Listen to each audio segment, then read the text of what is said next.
Cup of tea solves all problems.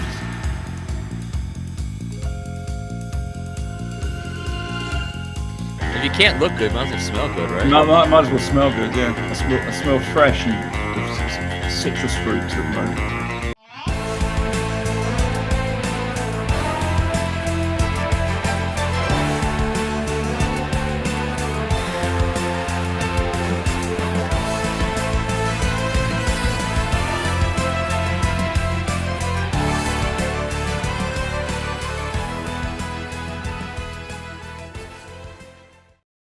All right, Mark, let's let's get into this.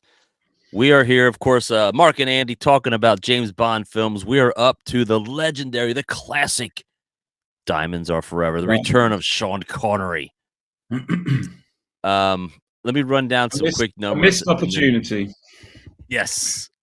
Well, so let me do my numbers real quick. We'll talk about it, and then we're going to get into breaking this film down and the good and the bad of this film.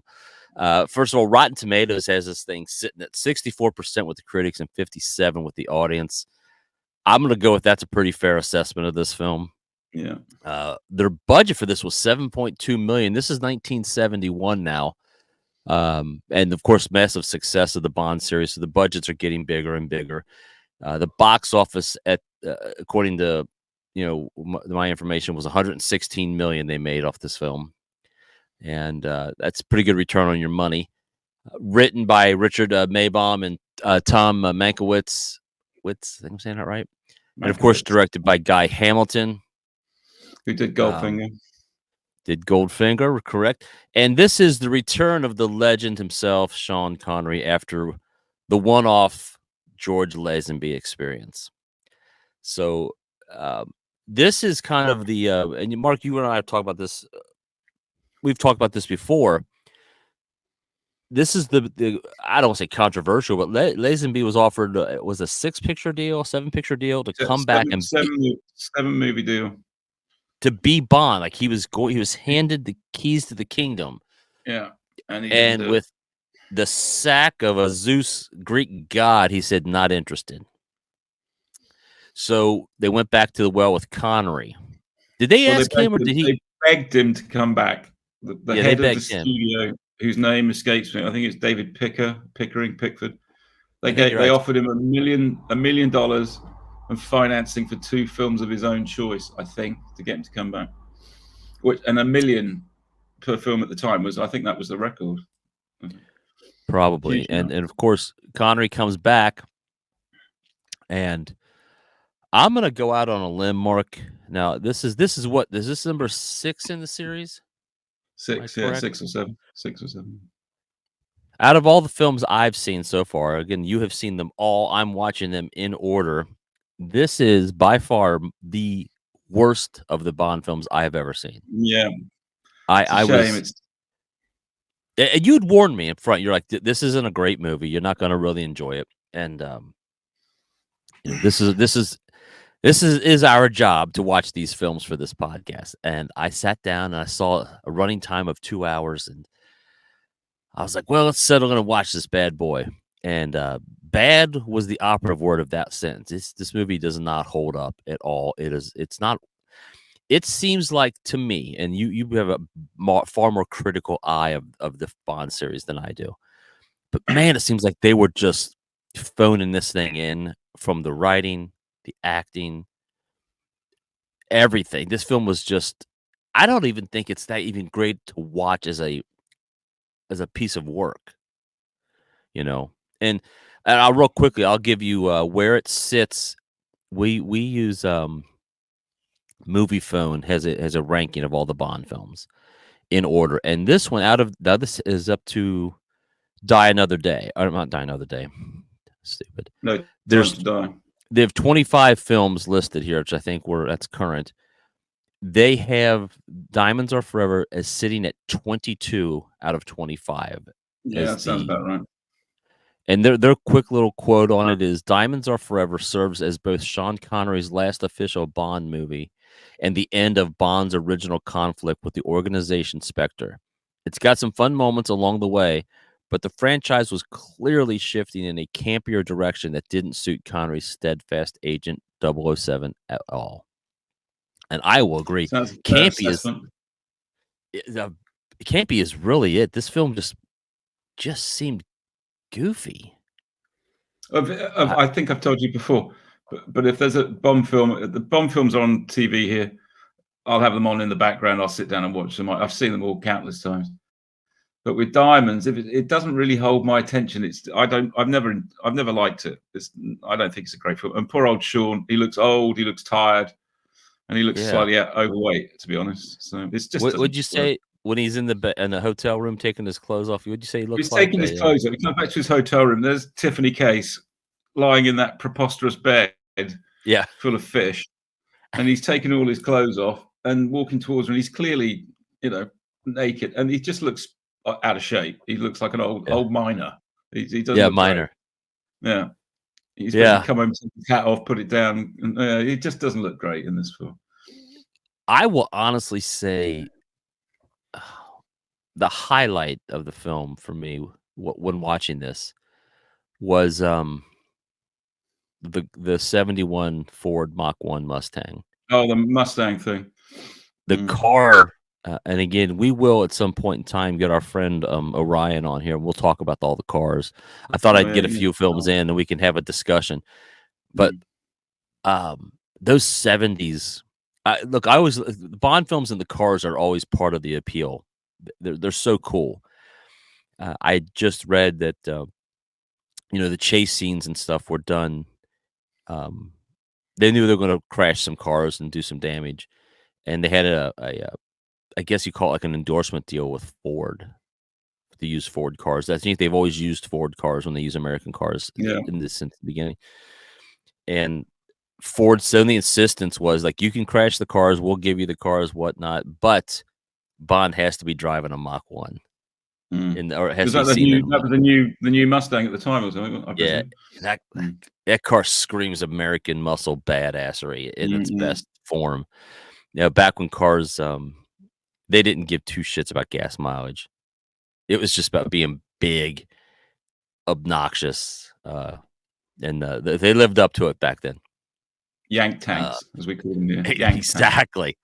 All right, so let's get into the few notes I took. And again, I didn't take a ton of notes on this film because it really just doesn't.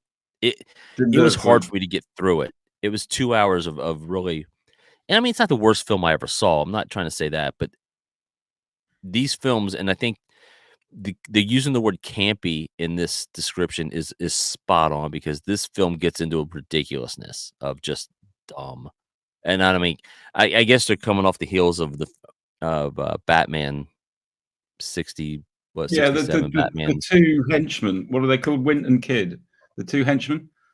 Yeah, those guys are ridiculous. Yeah, obviously camp homosexuals or sort. It's just it doesn't work. They are actually what you just said. They're Batman villains. Yeah, definitely. Yeah, they should have just had henchman number 1 and henchman number 2 T-shirts on. It was just dumb. And then they had the funeral home was Slumber Funeral Homes or something. Like, come on. Yeah, but what an excuse for a great line though, because it's all about diamonds. This film, diamond smuggling, and Connery's bringing that dead body back into the States. Lands at Vegas. Felix Leiter's posing as a customs agent. Goes up to the funeral and they're pretending that they don't know each other. Felix Leiter says, "Well, where are the diamonds?" And he can't find them. And Connery goes, "Elementary, my dear Leiter. They're up the Elementary Canal." He's obviously shoved them up the corpse's rear end. That's a great line. Elementary, my dear Leiter, I think he said. I know, but I mean, even when they cut over to the guys waiting with the hearse, I mean, they just looked like seriously out of typecasting 101. Yeah. We need some guys that look kind of stupid, kind of Jersey guys. Hey, we're over here with them. But come on, man. Yeah. This is a James Bond movie. This isn't an Ed Wood film. I mean, this is horrible. I always think Diamonds is a missed opportunity. It's a shame. It is, and I would dare to say that they should remake this and try to give it at least a fair shot. I don't know. Who knows? It could have been a brutal revenge movie, because we've just finished with On Her Majesty's Secret Service. Blofeld has just killed Bond's brand new wife. he's ruined and out for revenge. It could have been a fantastic revenge thriller. Connery's come back. He's on a mission to find Blofeld, get his revenge because he killed Trent. It could have been great. At the beginning of the film, when it starts, you get a taste of that because he's going, "Where's Blofeld?" Isn't he? He's beating up all these different people. He's looking for Blofeld. It could have been a great revenge movie, but it becomes this silly romp with diamonds in Las Vegas. Yeah, you're right, absolutely right. So the notes I have, I love the bikini strangling scene. Oh yeah, how Bond slides into the pool. We don't get to see that on TV in England. They edit that out now. What? Really? Yeah, it's too violent towards women, which I suppose it is. I mean, but it is of its time. But yeah, when he whips the bikini top off and starts to strangle her with it, we don't get to see that in England anymore. I don't even know. That's the way of the world. It's a movie. I know. He kills people. I mean, what about the violence towards men, the violence towards strangers, the violence towards innocent people being caught? I can't. That's a whole nother issue. Last time I saw it on TV from the start, I noticed it straight away. They cut that bit. We don't see that anymore. And I'm not endorsing violence towards women by any stretch, but do we just censor everything? That's 2024. Oh God. I can't even. Don't let it upset you, Andrew. That's throwing me off my game. Well, anyway, so I just like how he slides in. I don't like that he kills the woman. I just like how he slides in, and he's attempting to, I guess, seduce, and he takes the bikini top and strangles her. Yeah. This slick. He's like, he's on a mission. That's Blofeld. I have a note here because there's a scene where a scorpion's killing a person, and I just had a note. I wanted to look up, and I'll try to look it up, and I'll put it in the bottom here if I can find it. And if I don't, I don't. But how fast does it take a scorpion to kill a person? Yeah, I don't know if it's as instantaneous as they make it look, to be honest. Right. And that's why I was just curious. I know I'm sure they can. I mean, I always grew up with a great fear of scorpions, even though there's not a lot of them. But I don't Midwest. Instantaneous as they'd like you to think. Well, if you remember, Mark, we were kids. The things that were going to kill you, again, knowing you grew up in England, probably not a big. I grew up in the Midwest of America, Ohio. Our biggest fears were quicksand. Being killed by a scorpion sting.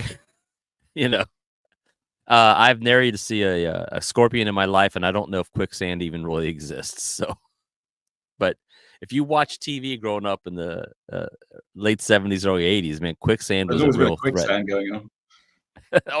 always watch out for quicksand if you're running through the jungles. The acting. So I wrote here, the acting is really bad. The two guys chasing the diamonds, which is you said Wit and Kid, I think they call them. Yeah. I'm using the word horrible here. Horrible acting. Just flat, stale, stiff. It's just hard to watch. And again, when you're picking on these things, what I think the justification of being cruel and harsh about these films is there is a professional person known as a casting director. That's their job to find the right actors for the movie.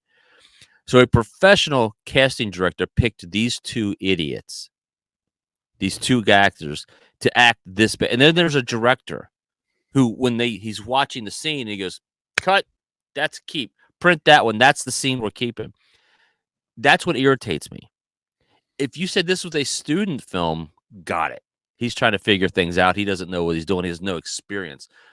This is Guy Hamilton directing this film, who had done Goldfinger. Yeah. So he knows how to direct a movie. So was he just... were there just mounds of cocaine on the set and he didn't care? Or was it...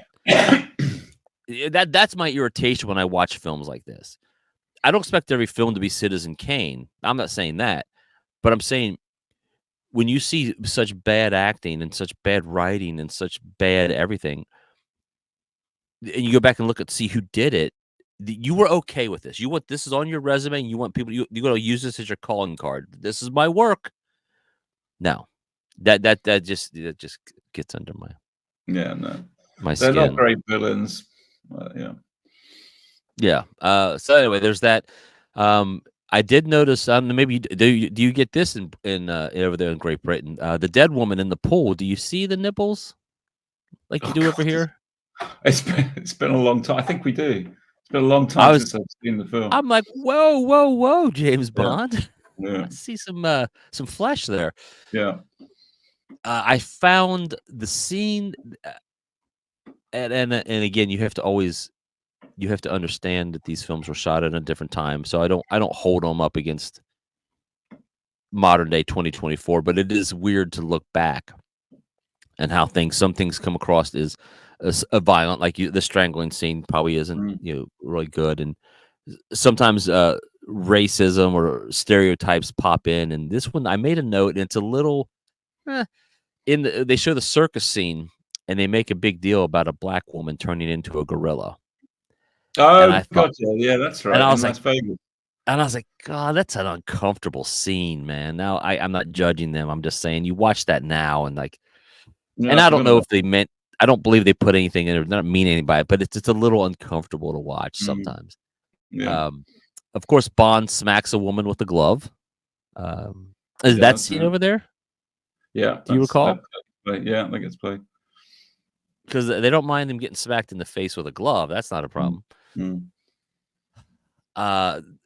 of the things I love about old films, and Gary and I in our other podcasts, we do flick flops, and we just did a film called Cloak and Dagger, which I don't know if you've ever seen that film, Mark.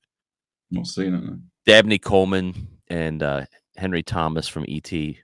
It's a neat, kind of fun family film. But anyway, what I'm getting at is the film was shot in 1982, 83, San Antonio, Texas.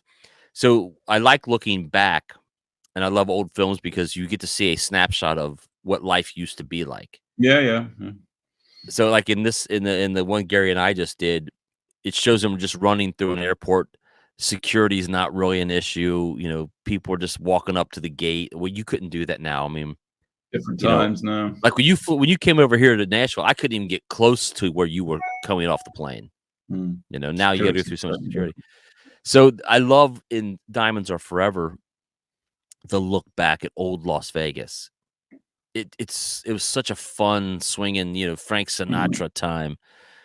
Would have been amazing. It's like I love watching old films that are shot in England back in the day, London, like 60s London. God, what a time to be alive. London traffic back then looked far nicer than it is now. It does, truly. So I like that. What else I got here? The notes. I heard the Mustang. Of course, we talked about the fake moon studio. I don't know if that was a nod. The moving around in slow motion, even though they don't need to be. Yeah, that's they're not on the moon. Yeah. I wondered if that was a kind of a stab at. Well, that's a dig at were the moon landings real when they filmed in Area 51 in a TV studio. That's a nod at that, I think. That's what I thought that was, and I thought that's pretty funny. It's pretty cheeky. I'll take that one. The moon buggy though, that Bond. He's driving this thing, Mark, and it's got these arms. It looks like the robot from Lost in Space. They used to do a toy version of it. I remember when I was a kid, I think you could get a toy version of it, and the little radar thing would go around at the back like that. Oh, that would be fantastic to have that. Buggy. Yeah. They used to do a version of it. There was a gaff, I guess, or like a blooper. I got it, and I'll try to put it in here. Oh, with the Mustang. Editing. Well, no, with the moon thing, there's a scene where the wheel falls off, doesn't it? Yeah. Yeah, that's it. There's a wheel bouncing around. It's great. I laughed. But don't forget the biggest goof of all of the entire film is that Mustang going in on one side and coming out on the other. That's the biggest goof of all. Why they let that go, I don't know. But well, again, as I said earlier about how there are professionals on, and maybe this stems from earlier Hollywood where they had to figure things out. But there's someone's job it is now to pay attention to continuity. And now I love to find continuity errors, and not as a dig. I just like to see if my eye can catch it. And that's exactly a continuity error. Someone should have noticed the car went in one way; it should have come out. Error.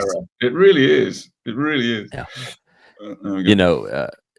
If you catch someone who's, they're drinking a coffee out of a coffee mug in one scene, and like they do a cut to you, they come back, and I'm drinking out of a Gatorade bottle. That's a continuity issue. Like, hey, somebody's supposed to be paying attention to that, or they don't have their wristwatch on or something. Yeah. That was great. I loved the whole Vegas car chase scene. Was just fantastic. It reminded me, it's like Dukes of Hazzard stuff, man. Cars are flying up, and I love it. It makes you think of the old. Did you ever see Bullet? Steve McQueen. Oh, well, the car chase in that, yeah, of course, it's a classic. Yeah.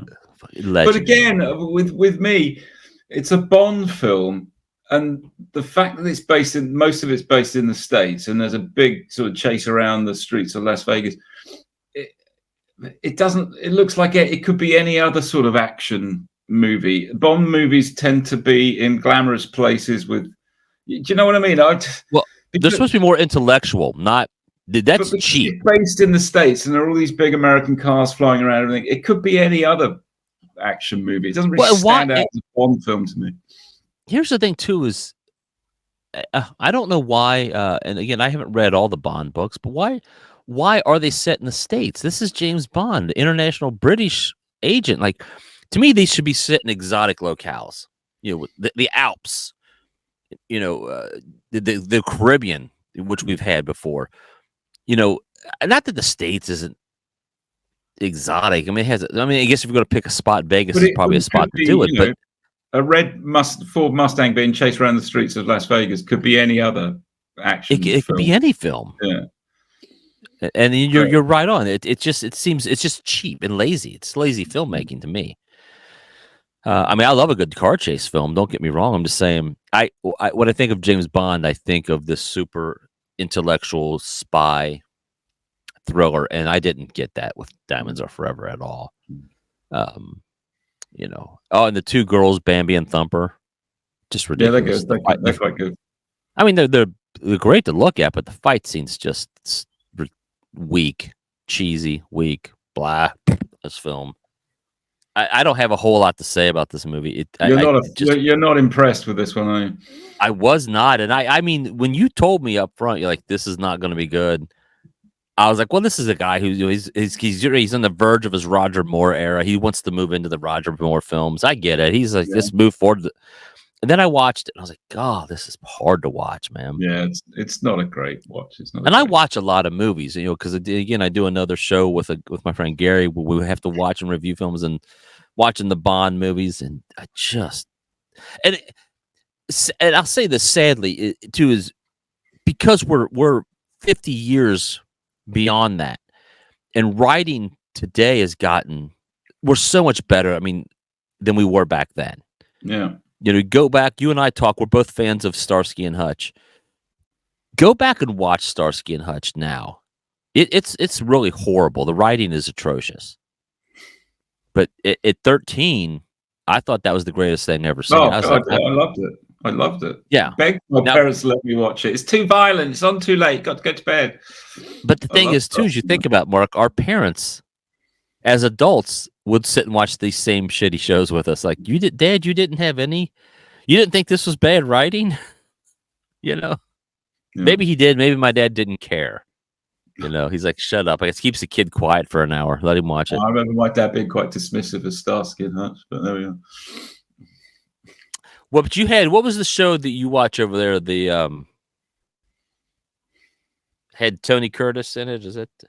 Oh, The Persuaders. Persuaders.